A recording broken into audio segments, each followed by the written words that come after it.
I got a great question the other day from somebody asking about delusions. And what do you do when someone living with dementia has a delusion that you can't really engage with, but you're not really sure what to do with? Here was the example. She said, Rachel, my mom is convinced that her dementia care community is her house, which is a good thing. Like, great, she's not talking about going home. But the problem is that she is pretty frustrated because there's all these other people there. So she's trying to kick out the other residents because she's like, why are these people at my house? What I told her amounted to this, which is, how can we reframe the delusion?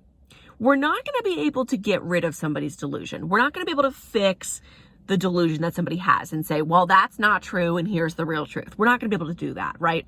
And we don't want to. We want to embrace that reality, right?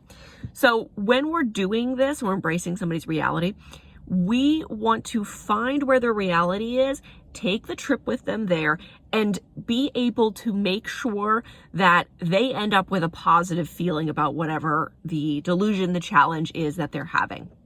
In this situation, I compared it to a similar situation. I had a resident many years ago who believed it was his house, and he was getting mad because he'd come out of his room and there's all these people in the living room.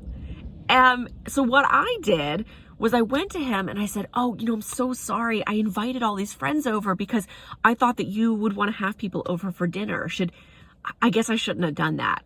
And suddenly his whole demeanor changed.